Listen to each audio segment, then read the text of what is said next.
요한계시록 16장 1절부터 9절 그리고 15절 말씀입니다. 저와 여러분이 교독합니다. 또 내가 들으니 성전에서 큰 음성이 나서 일곱 천사에게 말하되 너희는 가서 하나님의 진노의 일곱 대접을 땅에 쏟으라 하더라. 짐승의 표를 받은 사람들과 우상에게 경배하는 자들에게 악하고 독한 종기가 있다. 둘째 천사가 그 대접을 바다에 쏟음에 바다가 곧 죽은 자의 피같이 되니 바다 가운데 모든 생물이 죽더라. 셋째 천사가 그 대접을 강물을 물에 쏟음에 피가 되더라. 내가 들으니 물을 차지한 천사가 이르되 전에도 계셨고 지금도 계신 거룩하신 이여 이렇게 심판하시니 의로우시도다. 그들이 성도들과 선지자들의 피를 흘려서 그들에게 피를 마시게 하신 것이 합당하니이다 하더라. 또 내가 들으니 제단이 말하기를 그러하다. 주 하나님 곧 전능하신 이시여 심판하시는 것이 참되고 의로우시도다 하더라.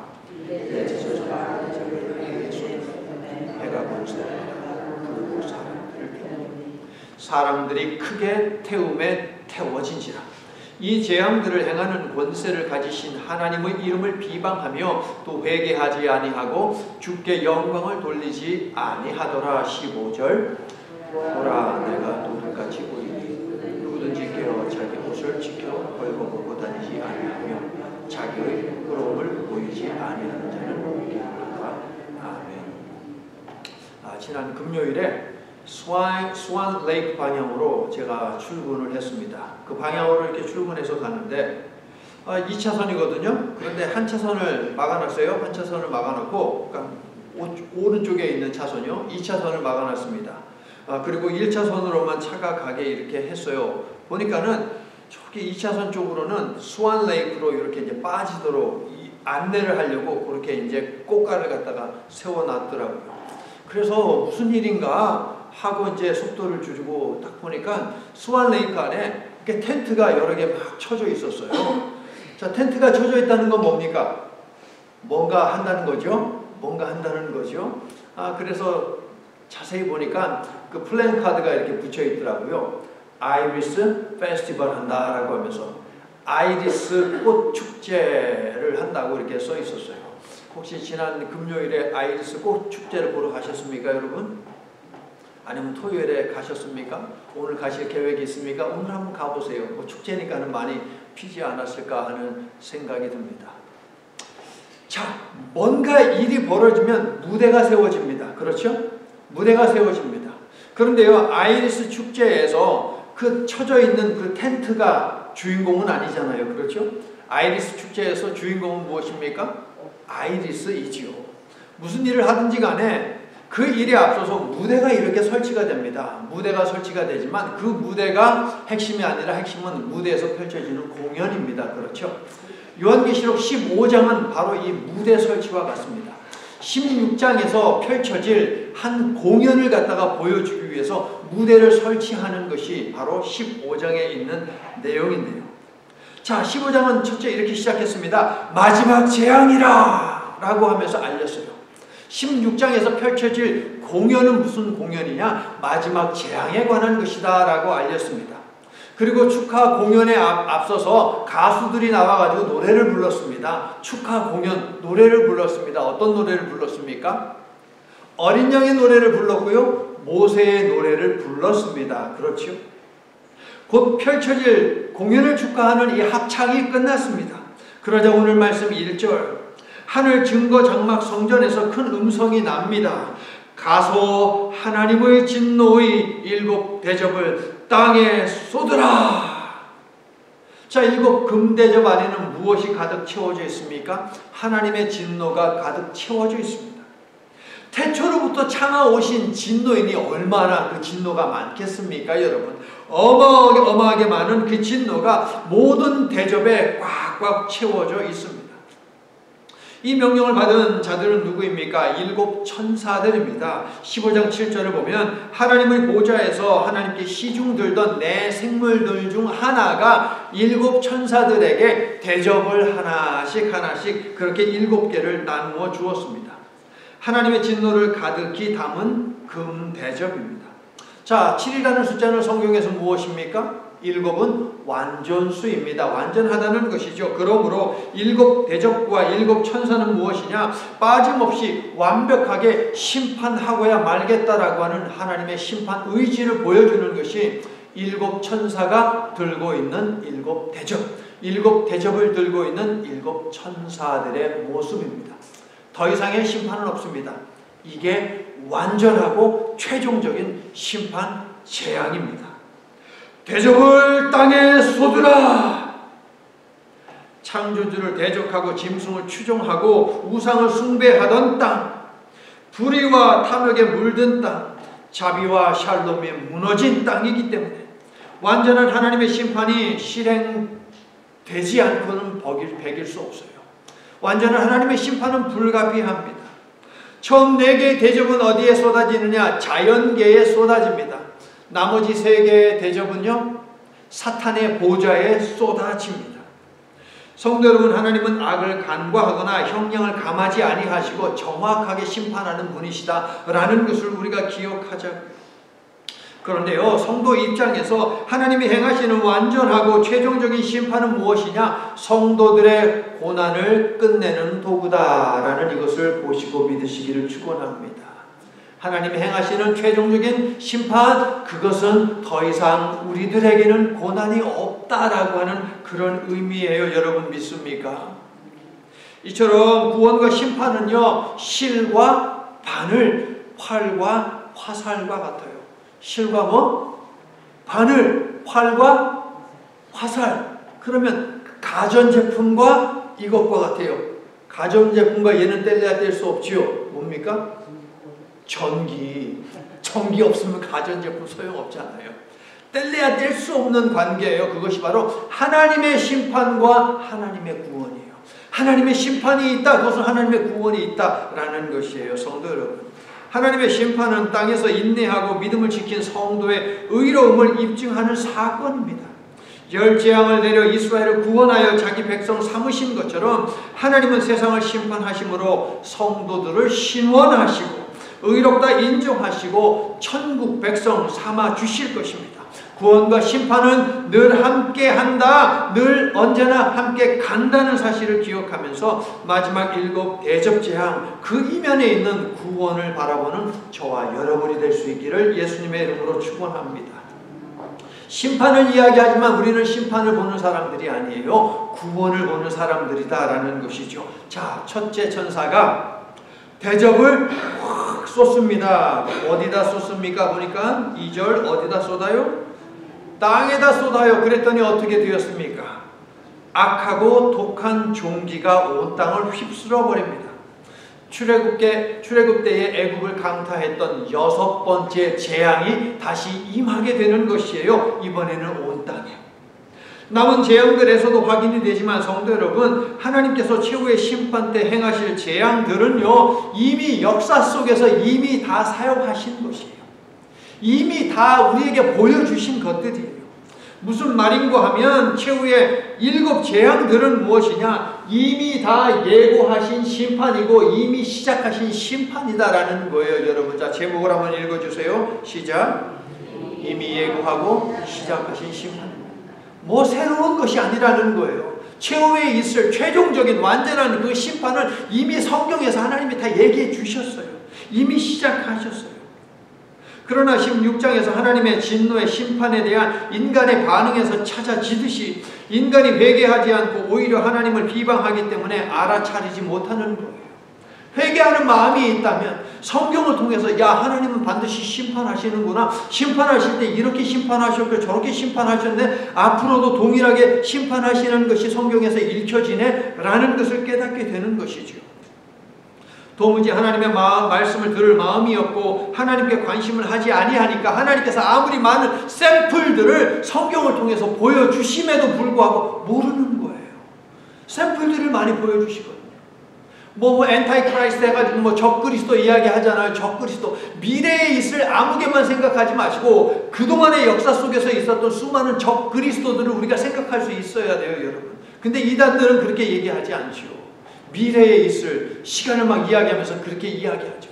지금까지 수많은 적그리스도들이 있어 왔습니다. 사도 요한 시대에 네로가 666에 해당하는 이름이다라고 제가 여러분에게 설명을 드렸잖아요. 그 시대에는 네로가 적그리스도이고 등장하는 도미티아누스 황제가 적그리스도이고 수없이 많이 있어 왔어요. 히틀러도 그 중에 하나지요, 여러분.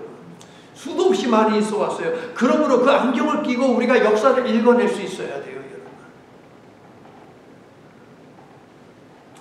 예수님께서 공생애를 보내시면서 그리고 7교회 요한계시록 2장과 3장에서 7교회 말씀을 하시면서 반복하신 말씀이 뭡니까? 귀 있는 자는 들을지어다. 귀 있는 자를 들을지어다. 이유가 있는 거예요. 들을 귀가 있으면 알아요. 하나님의 최종적인 심판이 무엇인지 어느 때쯤에 임하는지 정확히 날짜는 모르지만 우리가 감지할 수 있다는 거예요, 여러분. 들을 귀 중요합니다. 자, 그러므로 양손을 여러분 귀에 대고 주님 잘 듣게 하옵소서라고 이야기하세요. 기도하세요. 너무 꽉 막으면 여러분이 말하는 거 안 들리니까 들을 정도로만 주님 잘 듣게 하옵소서. 하나님께서 말씀하실 때 잘 듣고 그 말씀에 순종함이 있는 저와 여러분이 되기를 예수님의 이름으로 축원합니다. 자, 2절을 보세요. 독종으로 인해 고통당하는 사람들이 있는데 제한된 사람들이에요. 모든 사람들이 그런 것이 아니고 여기에 해당하는 사람들이 독종들로 인해서 고통당하지 어떤 사람들이에요? 짐승의 표를 받은 사람들과 그 우상에게 경배한 자들이다. 여러분 친일파 아시죠? 친일파. 같은 민족을 억압했습니다. 같은 민족을 착취했습니다. 같은 민족을 괴롭혔습니다. 심지어 같은 민족을 괴롭혔습니다. 누구보다도 앞장서서 창시 계명을 했고요. 누구보다도 앞장서서 천황폐화하면서 황제를 숭배했고요. 누구보다도 앞장서서 신사에 가서 신사 참배를 했습니다. 그뿐입니까? 같은 동족들을 억압했죠. 강요했죠. 신사 참배하라고, 창시 계명하라고, 일본 이름으로 다 바꾸라고 그렇게 강요했습니다. 그런데 일본이 망했습니다. 조선은 독립되었습니다. 그러면 이 친일파들을 어떻게 해야 합니까? 여전히 그 권력을 가지고 떵떵거리면서 살게 해야 합니까? 남의 것 빼앗아서 착취해서 정말 읽어놓은 것도 아니죠. 빼앗은 그 부를 갖다가 누리도록 자손 마음대로 그렇게 누리도록 둬야 합니까, 여러분? 친일파들을? 동의하는 사람은 단 한 사람도 없을 것입니다.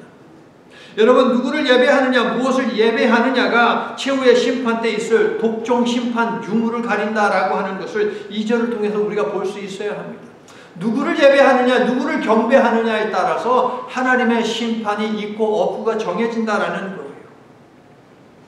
신명기 28장 35절은요, 불순종한 자들에게 독종이라고 하는 재앙은 이미 예고가 되었다라는 것을 알려줍니다. 이미 성경에서 얘기를 한 거예요, 여러분. 이렇게 되어 있습니다. 여호와께서 내 무릎과 다리를 쳐서 고치지 못할 심한 종기를, 이게 바로 독종이에요, 생기게 하여 발바닥에서부터 정수리까지 이르게 하시리라. 사탄과 짐승을 숭배한 자들은 창조주와 맺은 언약을 어기고 그리스도를 통해 주신 새 언약의 은혜를 저버린 자들이요, 땅의 주인이신 하나님을 부정한 자들이잖아요. 땅에 집착하느라 우상 숭배로 전락해버린, 우상의 노예로 전락해버린 자들 아닙니까? 자, 이러한 친사탄파들을 약속하신 대로 고칠 수 없는 악하고 독한 종기로 심판하신다면 그것은 너무한 일입니까? 아니면 너무 당연한 일입니까? 너무 당연한 일이지요. 왜? 예고하셨잖아요. 이미 하나님의 말씀을 통해서 예고하셨어요. 그래서 그 죄를 저지른 자들에게 하나님이 독종을 보내시는 것, 이것은 지극히 당연한 일입니다. 동의하시죠, 여러분? 여러분은 성부와 성자와 성령 하나님을 믿는 사람들이죠. 그렇죠? 믿음의 사람인 우리가 해야 하는 가장 기본적인 일이 무엇입니까? 삼위일체 하나님을 예배하는 것입니다. 맞죠? 우리 모두 끝까지 삼위일체 하나님만을 예배하며 살도록 들을 귀를 사모하고 잃어버리지 않기를 바랍니다. 영감이 살아있어서 하나님을 예배함을 인생 최우선으로 놓고 살아감이 있는 저와 여러분이 될 수 있기를 예수 그리스도의 이름으로 간절히 축복합니다. 자, 두 번째 천사 대접을 어디에다 쏟아 놓습니까? 3절 바다에다가 쏟아내 놓습니다. 세 번째 천사는요, 4절 강과 물의 근원에다가 쏟아붓습니다. 그러자 어떻게 됩니까? 물이 피로 변하여 모든 수중 생명들이 다 죽어요. 이 말은 뭡니까? 물을 마실 수 있다는 거예요, 없다는 거예요? 물을 마실 수 없어요. 사람이 물을 안 마시면 어떻게 돼요? 죽잖아요. 너무너무 갈증나요. 그러니까 그 물이라도 마셔야겠다. 피범벅이 된 피로 바뀌어버린 그 물이라도 마셔야겠다라고 마실 수밖에 없어요. 자, 물이 피가 되는 재앙 이미 출애굽 때 하나님이 행하신 거잖아요. 이미 다 예고하셨어요. 이미 시작하신 심판이에요, 여러분. 인간이 자연에 행한 악에 의해 인간이 형벌 받는 일은 환경 파괴와 기후 변화를 통해서 우리가 깨달아야 되는 사안이에요, 여러분. 해변과 강변에 있는 모래를 갖다가 정말 무분별하게 계속 퍼다가 공사에다가 막 사용합니다. 산에 있는 나무를 갖다가 엄청나게 그냥 다 벌목을 해가지고 그것으로 공사에 사용을 합니다. 그렇게 해서 아파트도 짓고 집도 짓고 막 해요. 그런데 뭐 사람 살기 위해서 짓는 거 어떻게 합니까? 지어야죠. 근데 그거 가지고서 투기를 하잖아요. 그걸 가지고서. 결국 그 끝에는 무엇이 있느냐? 돈이 있더라라는 거예요. 돈에만 관심을 둘 뿐 자연이 훼손되는 것에는 전혀 관심이 없습니다. 만모니즘에 빠져서 배금주의에 빠져서 하나님이 맡겨주신 피조 세계를 착취하고 파괴하고 욕망과 쾌락을 멈추지 않아요. 그 죄를 멈추지 않습니다. 그러니까 자연이 어떻게 하겠습니까? 자연이 어떻게 하겠어요? 그대로 되갚아 주는 거예요. 산에 있는 나무를 갖다가 다 배 내버리니까 비가 많이 오면 거기에 있는 흙들이 전부 다 흘러 내려가지고서 산사태가 날 수밖에 없는 것 아니겠습니까? 바다와 강에 있는 모래를 갖다가 계속 퍼가니까 그 물이 어떻게 됩니까? 사람이 사는 대로 올 수밖에 없는 것이지요, 여러분. 그렇게 공사 짓느냐? 생태계가 파괴되고 환경이 파괴되고 그래서 뭐가 어떻게 되는데요? 토네이도가 엄청나게 많이 오지 않습니까? 허리케인이 계속해서 오고 있지 않습니까? 그 결과로 빚어지는 것이 산사태고 홍수예요, 여러분. 인간이 결국 스스로를 망하게 한다는 거예요. 자연과 함께 더불어 살라고 하나님께서 창세기 1장 28절에서 명령하셨지만 더불어 사는 것을 포기하고 착취하고 억압하고 어떻게든 나만 배 부르려고 사는 인간들. 발전이라는 미명 아래 말입니다. 이러한 인간의 죄에 대해서 하나님께서는 이미 둘째와 셋째 나팔 재앙 때에 바다와 강과 물의 근원 3분의 1을 심판을 하셨어요. 이미 하신 것이에요. 둘째, 셋째 천사를 통하여서 새롭게 하시는 것이 아니고 이미 나팔 재앙 때에 하나님이 다 하신 일이에요. 3분의 1이 이미 없어졌어요. 말씀드린 바와 같이 최후의 심판은 이미 하나님께서 예고하고 시작하신 것이라. 그러나 오직 귀 있는 자만 들을 수 있는 것이죠. 귀 있는 자. 이 귀를 얘기하는 거 아니죠, 여러분? 이 귀 플러스 마음의 귀 아닙니까, 여러분? 오늘 미국에서 살고 있는 오늘 이 시대 미국이라는 장소에서 살고 있는 우리들에게도 물은 아주 중요합니다. 물은 아주 중요합니다. 그런데 그 당시 지금의 팔레스틴 경우에도 여러분 고대 근동에 이 물은요 어마어마하게 중요한 것이에요. 이사야는요 하나님의 그 마지막 심판에 대해서 이야기를 하시면서 이집트에 있는 그 나일강을 갖다가 말려버리겠다라고 말씀하십니다. 여러분 이집트에서 나일강을 빼면 뭐가 되는지 아십니까? 이집트에 나일강이 있잖아요. 나일강은 생명의 젖줄입니다. 이게 생명의 근원이에요. 이집트 사람들에게는. 근데 그게 말라버리면 어떻게 될까요? 이집트는 그냥 사막이에요. 이집트는 그냥 사막에 지나지 않습니다. 자, 16장 12절로 가보세요. 16장 12절 가셔서 여섯째 대접 재앙이 어디에 쏟아지는지 그것만 보세요. 어디에 쏟아져요? 유브라데 중동에서 가장 큰 강 유브라데스강. 중동에서 가장 큰 강이에요, 여러분. 거기에 쏟아집니다. 그렇게 해서 어떻게 됐대요? 말라버렸어요. 저 메소포타미아 그 지역 중동에 있는 그 강까지 하나님께서 말려버리니 거기도 뭐가 돼요? 사막이 되어버리는 거예요. 유브라데스 강이 마르니 그 위에 북쪽에 있는 티그리스 강도 당연히 마를 수밖에 없죠. 물의 주인이 누구인지 명확해졌습니다. 물의 주인이 누구입니까? 물귀신이에요? 농사의 신이라고 주장하는 사람들을 숭배하던 바알이에요? 아니잖아요. 만물에 대한 소유권이 누구에게 있는지도 확실하게 보여주셨습니다. 강대국들에게 있습니까? 만물에 대한 소유권이? 아니죠. 그들이 숭배하는 우상들에게 있습니까? 아니죠. 여호와 하나님께 있음을 믿으시면 아멘 합시다. 아멘. 자, 5절 6절을 보세요. 물을 피로 바꾸신 재앙이 세상의 모든 물에 임하자 물에 대한 권한을 하나님으로부터 받은 천사가 찬양합니다. 이 재앙을 행하시어 그들에게 피를 마시게 하신 주님은 의로우시고 합당하시다. 자, 물을 다스리는 권세를 받은 천사가 왜 이렇게 말했을까요? 물을 피로 바꾸게 하셔서 그 피를 마시게 하시는 하나님의 그 심판은 참으로 의로우시다 라고 말해요. 왜 이렇게 말하는 것일까요? 합당하시다, worthy, 합당하시다 라고 말합니다. 왜 이렇게 노래했지요? 6장에 그 답이 있어요. 6장 가셔서 9절을 보세요, 여러분. 아주 중요한 대목입니다. 자, 6장 9절을 보세요. 9절을 보니까 복음으로 인해 그리고 복음을 위해 살다가 억울하게 죽임당한 영혼들, 즉 순교자들이 있죠. 그들이 큰 소리로 부르짖어요. 자, 6장 10절을 읽어주세요. 시작. 큰 소리로 불러 이르되 거룩하고 참되신 내 주제요 땅에 거하는 자들을 심판하여 우리 피를 갚아주지 아니하시기를 어느 때까지 하시려 하나요? 성도들은 억울한 자신들의 피에 대해서 갚아달라고 기도했습니다. 그렇죠? 피에 대해서 갚아달라고 기도했어요. 그러므로 피가 된 물을 악인들에게 마시게 한 것은 무엇입니까? 성도들과 선지자들을 피 흘려 죽게 한 악인들을 향한 악인들을 위한 합당한 보응 아닙니까, 여러분? 피 흘리게 했기 때문에 마실 수 없는 그 핏물을 갖다가 마시게 하나님이 만드셨다. 그러니까 성도들이 부르짖은 그 부르짖음에 대한 응답이다라는 거예요. 그렇게 응답해 주신 하나님 감사합니다 라고 하면서 천사가 하나님 앞에 부르짖었다. 자, 물을 차지한 천사의 찬양이 울려 퍼지자 이번에는 누가 그 찬양에 대해서 화답을 합니까? 저는 이 모습에서 전율을 느꼈어요. 말씀을 준비하고 말씀을 묵상하면서 이 대목에서 전율이 막 느껴지는 거예요.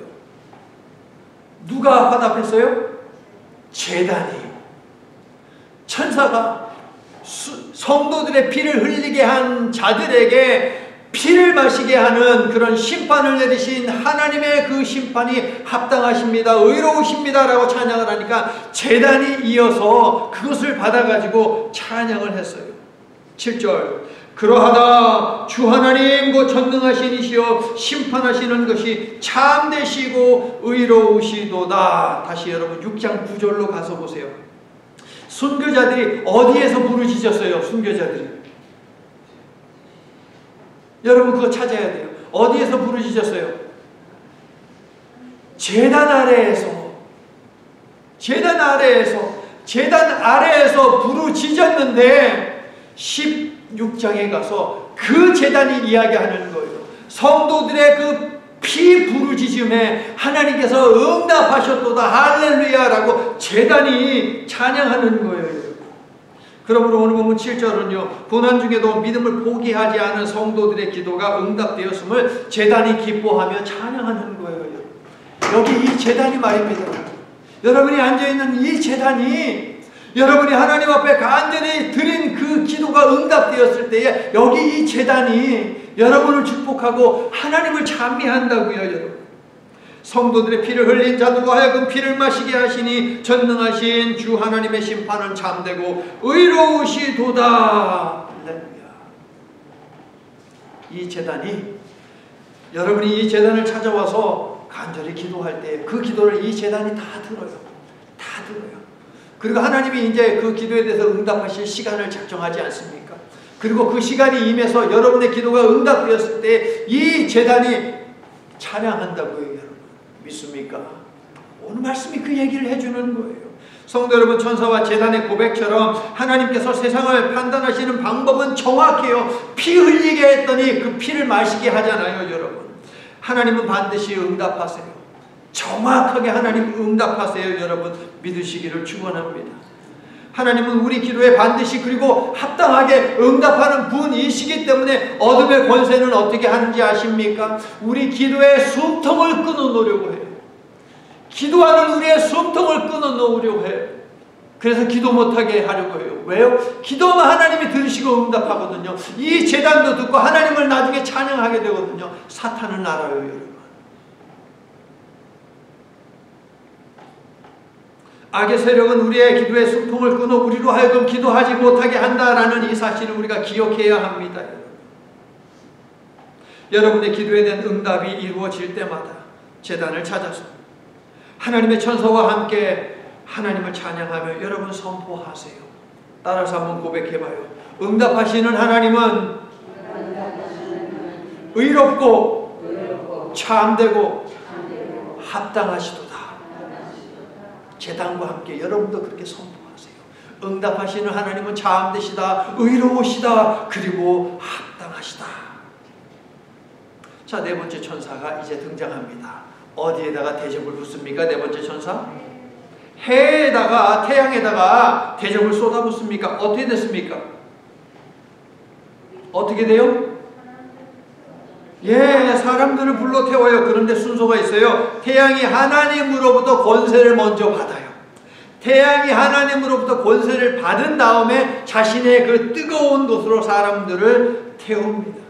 여러분, 세상에 존재하는 모든 것들은 세상의 주인이신 하나님의 명령 없이는 아무것도 할 수 없습니다. 태양도 예외가 아닙니다. 여러분은 모든 피조물이 하나님의 통치 안에 있다라는 이 사실을 믿습니까?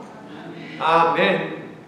자, 태우다라는 단어는요, 태워서 죽인다는 게 아닙니다, 여러분. 태워서 죽이는 건 아니에요. 아직은 아니에요. 태워서, 태운다는 건 뭐냐? 그을린다는 거예요. 그을린다라고 하는 거예요. 여러분, 뜨거운 데다 딱 대면 막 되잖아요. 그죠? 뜨거운데 여러분 가까이 가까이 가면 어떻게 돼요? 이게 그을잖아요. 그죠? 그렇게 되지 않습니까? 살이 그렇게 된다라는 그런 의미예요, 여러분. 구조를 봐요. 거기 보면 확인할 수 있어요. 태양에 태워진 자들이 어떻게 됐어요? 죽었어요? 안 죽었어요? 구조를 보니까 태양에 태워졌는데 죽어요? 안 죽어요? 안 죽어요? 안 죽어요? 뜨겁고 강렬한 빛과 열기로 살을 그을리며 엄청 괴롭게 하는 심판이 임하는 것입니다. 네 번째, 나팔 재앙 때에 하나님께서는 태양의 3분의 1을 이미 없애셨어요. 여러분, 태양을 가지고 심판하시는 것 이미 하나님이 예고하셨어요. 보여주셨어요, 여러분. 자, 3분의 1의 빛과 열기가 없어졌어요. 그러면 세상은 그만큼 어두워지지 않겠습니까? 세상은 그만큼 추워지지 않겠습니까? 당연한 거예요, 여러분. 태양이 이만했는데 여기에 3분의 1이 없어져야 그럼 빛이 그만큼 없어지는 거예요. 그만큼 세상이 어두워지는 거예요. 지구가 어두워지는 거예요, 여러분. 그만큼 추워지는 거예요. 그런데 앞에 내용을 보니까 그런 내용이 없어요. 태양의 3분의 1이 죽었음에도 불구하고 사라졌음에도 불구하고 여전히 사람들은 그대로 살아가고 있어요. 그런데 이번에는요, 그 태양을 하나님이 어떻게 하세요? 뜨겁게 만들어버리세요. 그래서 사람들로 하여금 불태우게 하거든요. 아니, 3분의 1이 없어졌는데 어떻게 사람들을 이렇게 그냥 태울 수가 있습니까? 인간은요, 과학을 자랑하며 온갖 것들을 계산하여 예측할 수 있다라고 주장합니다. 슈퍼컴퓨터를 만들어 놓고 나서 아주 만족했습니다. 모든 것 다 통계를 통해서 가능하다라는 거거든요. 그런데 여러분, 하나님의 능력을 계산할 수 있습니까? 하나님의 능력을 예측할 수 있습니까, 여러분? 하나님이 무엇을 하실지 예측 가능합니까, 여러분? 없어요. 그럴 수 없습니다. 이미 성경에 다 적혀 있어요. 고통 속에서 당황하는 이들의 선택은 그렇다면 무엇이어야 합니까? 회개여야 하지 않습니까, 여러분? 이 정도 됐으면 벌써 네 번째 재앙입니다. 그 앞에 있는 재앙까지 치면 엄청 많지요. 그러나 구절을 보니까 이들은 해를 주관하시는 하나님께 회개하기는커녕 오히려 하나님을 뭐합니까? 비방합니다. 자, 이 자들은 누구입니까? 다시 2절로 돌아가서 보세요. 이들은 누구입니까? 2절 666 짐승의 이름을 가진, 즉 짐승에게 속한 자들입니다. 이들은 과거 이집트의 바로가 그랬던 것처럼 고통스러운 재앙에도 마음이 더욱 강팍해집니다. 성도 여러분, 하나님을 인정할 만큼 충분한 증거가 있습니다. 하나님의 실체도 많이 보여주셨습니다. 성경만 읽으면 알 수 있어요. 기도의 깊은 그 단계 속으로 들어가면 깨달을 수 있어요. 그럼에도 불구하고 세상은 여전히 굴복하지 않아요. 죄의 맛에 길들어진 악인들은 쉽게 돌아서지 않거든요, 여러분. 미원에 길들어진 맛을 가진 사람들, 미원 뺀 음식을 먹으면 맛이 있다 없다? 맛이 없다. 미원에 길들여지면 그렇게 되잖아요. 그래서 옛날에는 미원하면은 미원 처음에 나왔을 때 비밀 양념, 비밀 소스라고 그랬잖아요, 여러분. 그것만 넣으면 그냥 아주 그냥 감칠맛을 낸다고 해서 말이에요. 죄의 맛은 더 심각합니다, 여러분. 죄의 맛을 보면 돌이키지 않습니다. 자, 고집을 부리는 것, 완악하다, 완고하다, 고집 부리는 거잖아요. 고집 부리는 것이 꼭 나쁜 것만은 아닙니다. 그렇죠? 고집 부리는 것이 꼭 나쁜 것만은 아니에요. 하지만 고집 부려야 할 것에 고집을 부려야지요. 쓸데없는 일에 똥꼬집 피우는 사람들이 있어요, 없어요? 쓸데없는 일에 똥꼬집 피우는 사람들이 있어요, 없어요? 있어요, 있어요. 그렇죠? 있어요, 여러분. 여러분은 어때요? 여러분 똥꼬집 피울 때 있어요, 없어요? 구원과 영생을 위한 일에는 사랑하는 성도 여러분 고집을 피우시기를 바랍니다. 구원과 영생을 위한 일이라면 고집을 피워야 돼요, 여러분. 우리가 그래야 돼요. 하지만 버틸수록 더 혹독해지고 돌이킬 기회를 잃게 되는 멸망과 죽음으로 향하는 걸음은 우리가 똥꼬집 피우면 안 돼요, 여러분. 맞습니까? 이들의 강력함은 남은 세계의 대접 재앙이 정당하다라는 것을 입증하는 거예요. 그러니까 9절 끝에서 회개하지 않고 하나님을 비방했다라고 하는 건 뭐냐면 이어지는 5째, 6째, 7째 재앙은 임할 수밖에 없다는 것을 보여주고 있어요. 성도 여러분, 하나님의 심판을 받는 이유가 무엇입니까? 죄 때문입니까? 아닙니다. 죄 때문에 심판받는 것이 아니에요. 회개하지 않기 때문에 심판받는 거예요. 뭐 믿음의 사람이라고 여러분 죄 없습니까? 있지요. 그런데 믿음의 사람들은 회개하잖아요. 회개가 없으니 심판을 받는 것이지 죄가 있어서 심판을 받는 것이 아니다. 죄에 빠져 사는 것보다 더욱 비참한 것은 회개하지 않는 것 아니겠습니까? 여러분 동의하시죠? 우리는 죄가 찾아질 때마다 자비하신 하나님께 아뢰어 죄 용서함 받는 지혜로운 성도로 살아갈 수 있기를 예수님의 이름으로 간절히 축원합니다. 자, 땅에 대접이 쏟아지고 바다에 쏟아지고 강을 비롯한 모든 물의 근원에 또 대접이 쏟아지고 태양의 대접이 쏟아졌습니다. 하나님의 진노가 가득 담긴 대접들이 쏟아지니 독종이 찾아옵니다. 독하고 악한 종기가 찾아옵니다. 식수원이 파괴가 됩니다. 흑암이 찾아옵니다. 또 다른 종기가 찾아옵니다. 이런 무시무시한 심판이 임할 때에 그러면 어린 양의 피로 인침받은 사람들은 어떻게 되는 것입니까? 어린 양의 피로 인침받은 사람들은 어떻게 되는 거예요? 그들도 이 재앙을 다 온몸으로 경험하게 되는 것입니까, 여러분? 성도 여러분, 성도들은 하나님의 진노 아래에 있지 않기 때문에 최후의 심판으로 인한 재앙을 받지 않습니다. 여러분 믿으시죠? 우리는 최후의 심판 받지 않아요. 하나님의 진노가 임하지만 그 심판에서 우리는 벗어나 있어요. 그러면 성도들은 어디에 있는 것입니까?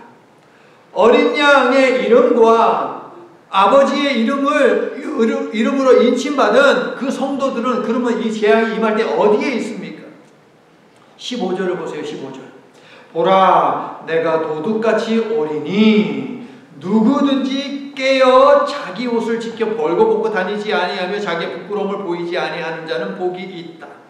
그러니까 6째 대접 재앙은 7째 대접 재앙을 준비하는 재앙인데 5개의 재앙이 세상에 임하고 7째 최후에 그 재앙이 임하기 전에 주신 말씀이 바로 15절이에요. 이해하시겠죠? 5개의 재앙이, 대접 재앙이 다 임했어요. 마지막 7번째 재앙이 있어요. 그 사이에 주신 말씀이 바로 15절이에요.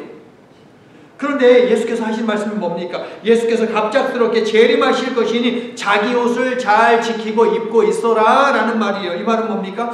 6개의 대접 재앙이 임할 때까지 성도들이 그 땅에 재앙이 임하는 그 땅에 살고 있는 성도들이 있다라는 것을 이야기하죠.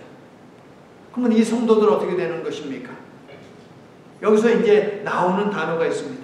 이미 휴거되었습니까? 휴거라는 말을 들어보신 분? 휴거라는 말 들어보셨어요? 휴가 말고 휴거. 예, 휴거. 들림 받는다는 거예요. 들려 올려진다라는 것이에요. 그게 바로 휴거예요. 그러면 질문. 성경에 휴거, 영어로 rapture라고 하는데 이 단어가 성경에 있다 없다? 자, 있다. 휴거라는 말 성경에 있다. 없다. 아무도 안 듣는 분은 뭐예요? 휴거라는 단어는 성경에 없습니다. 휴거라는 단어는 없어요. 그런데 들려 올려진다라고 하는 그런 표현은 있어요. 자, 어디 있습니까? 4군데 정도에 있는데요. 가장 확실한 성구는 데살로니가 전서 4장 16, 17절입니다. 주께서 호령과 천사장의 소리와 하나님의 나팔 소리로 친히 하늘로부터 강림하시리니 그리스도 안에서 죽은 자들이 먼저 일어나고 그 다음에 이제 등장하는 거예요. 그 후에 우리 살아남은 자들도 남아있는 자들이 있어요. 살아남은 자들도 그들과 함께 어떻게 구름 속으로 끌려 올려 공중에서 주를 영접하게 하시리니 하나님의 나팔 소리하면서 우리가 찬송가 부르는 거예요. 구름 타고 저 하늘에 간다, 천국에 간다, 하나님께로 간다라고 하지 않습니까? 그리하여 우리가 항상 주와 함께 있으리라 라고 이야기를 합니다. 자, 데살로니가 후서 2장 1절부터 3절에도 이 휴거와 관계된 단어는 없지만 표현이 있는데요. 바로 방금 읽은 데살로니가 전서 4장에 있는 말씀과 함께 이해를 해야 돼요. 휴거는 무엇이냐? 먼저 배교하는 일이 있고 저 불법의 사람 곧 멸망의 아들이 나타나기 전에는 이르지 않는다라고 말하고 있어요. 시기를 이야기하는 것이죠. 예수께서 강림하실 때 분명 휴거가 있지만 하나님께서는 휴거가 언제 되는지에 대해서는 알려주지 않고 있습니다. 요한계시록이 휴거를 이야기할 것 같지만 요한계시록 어디에도 휴거라는 단어가 없고 휴거에 대해서 얘기를 해주지 않고 있어요. 예수님은 아주 단호하게 그날과 그 시간은 아무도 모르고 오직 하나님만이 아신다라고 했습니다. 그렇죠? 그러므로 인간이 몇 월 며칠 몇 시에 이야기하면 그 사람은 이단이죠. 분명하게 기억하세요. 그런 사람이 있으면 100%, 99.9%가 아니고 100% 이단이에요. 여러분. 가까이 하지 마세요.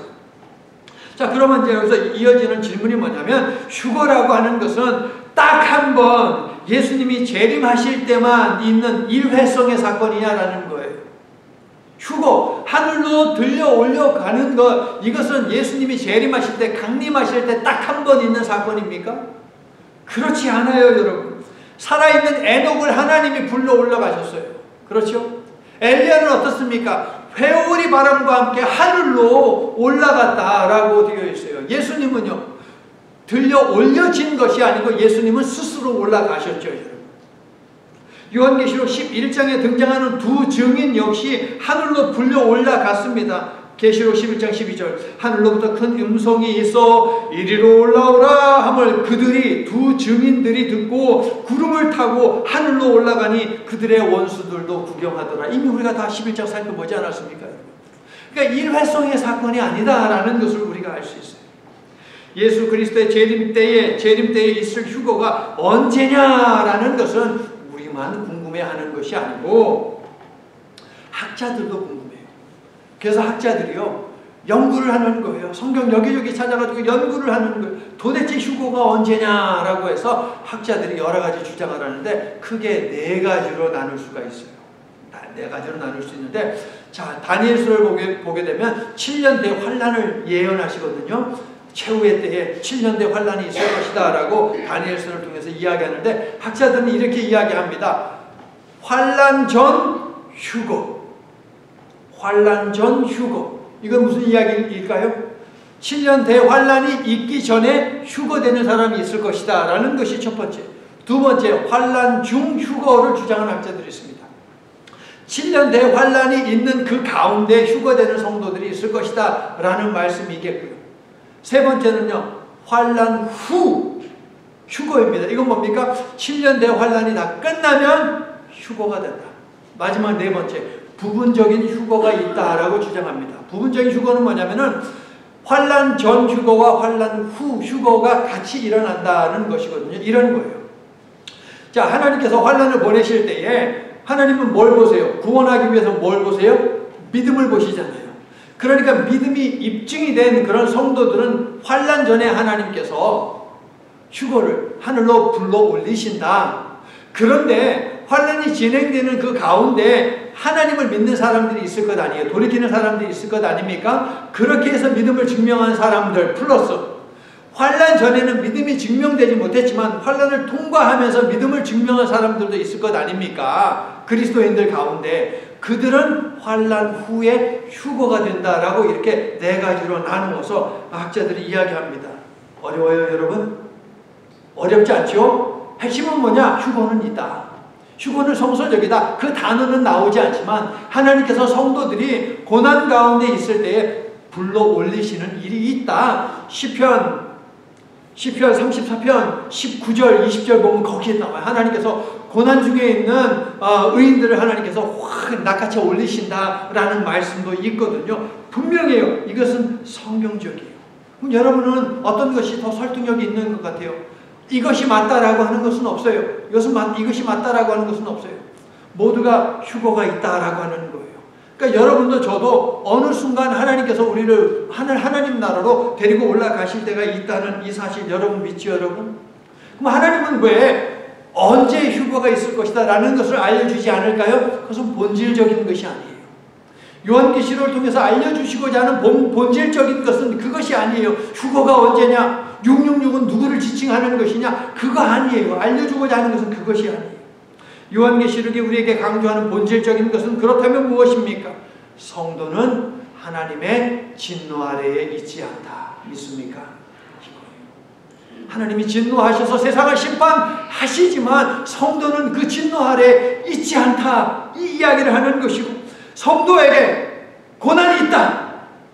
모든 사람들에게 고난이 있듯이 성도에게도 고난은 있어. 그러나 성도에게 절망은 없다. 아멘. 이게 요한계시록을 통해서 하시는 말씀이라고 앞에서 우리가 다 다루었잖아요. 또 하나 뭡니까?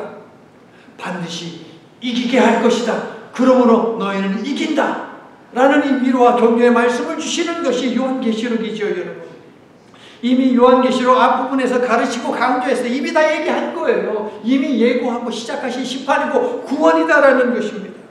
주께서 들을 귀와 보는 눈을 우리에게 허락하셔서 우리로 하여금 들어야 하는 것을 듣게 하시고 보아야 하는 것을 보게 하시기를 축원합니다.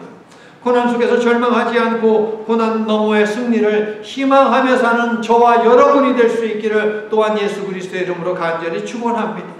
그래서 기어이 승리하여 이기게 하시는 주님을 찬양하도록 우리 하나님께서 도와주시고 우리는 그날 하나님을 천사들과 함께 내 생물들과 함께 또 24 장로들과 함께 찬양하게 되기를 다시 한번 예수 그리스도의 이름으로 간절히 축원합니다. 아멘. 하나님, 날 사랑하심 날 사랑하심 날 사랑하심 성경에 쓰였네. 우리는 찬양합니다. 하나님이 우리를 얼마나 사랑하시는지 뿐만 아니라 하나님의 자녀를 향한 사랑 때문에 이 세상을 심판하실 것과 어떻게 심판하시는지도 그리고 심판 때에 하나님의 자녀들은 보호하신다라는 사실도 성경에 선명하게 기록되어 있음을 오늘 말씀을 통해서 확인했습니다. 그러므로 이미 예고하고 시작하신 완전하고 최종적인 구원을 심판을 잘 준비하도록 말씀 묵상과 기도 모이는 예배와 흩어지는 예배에 소홀하지 않도록 우리를 도우시며 말씀과 기도와 예배의 자녀로 살아갈 때에 성령으로 우리의 오감과 영감을 열어주시어 말씀하시는 하나님, 다가오시는 하나님께 언제나 열려있고 순종하는 저희가 되도록 만져 주시옵소서. 예수님 이름으로 기도드립니다. 아멘. 이제는 예레미야를 통해 여호와는 모든 계획을 알려주시는 분이심을 드러내신 온 세상과 모든 역사의 주인 되시는 성부 하나님의 신실하신 사랑과 친히 사람의 몸을 입고 이 땅에 오시고 십자가에 달려 죽으시고 부활하심으로 성부 하나님의 신실하신 사랑과 한 번도 바뀐 적 없는 거룩하신 계획을 온몸으로 드러내신 성자 예수님의 섬세하신 은혜와 이미 예고하고 시작하신 심판이 진행되고 있음을 깨닫게 하시고 오직 사랑과 은혜로 인쳐주신 구원의 이름 어린 양 예수 그리스도와 그분의 아버지 여호와 하나님을 포기하지 않도록 잃어버리지 않도록 우리에게 인내하는 믿음과 영생에 대한 소망을 촉구하시고 또한 우리를 한결같이 도우시는 성령님의 내주 역사 충만하심이 주신 말씀 심령에 새기고 들을 귀와 순종하는 삶을 결단하고 허락하신 삶의 자리로 향하는 모든 하나님의 자녀들 위해 저들이 제단에서 부르짖으며 간구하는 모든 기도들 위해 그리고 그 기도 속에 담긴 수많은 저들의 사연들 위해 이제부터 영원토록 함께해 주시옵기를 간절히 축원하옵나이다. 아멘.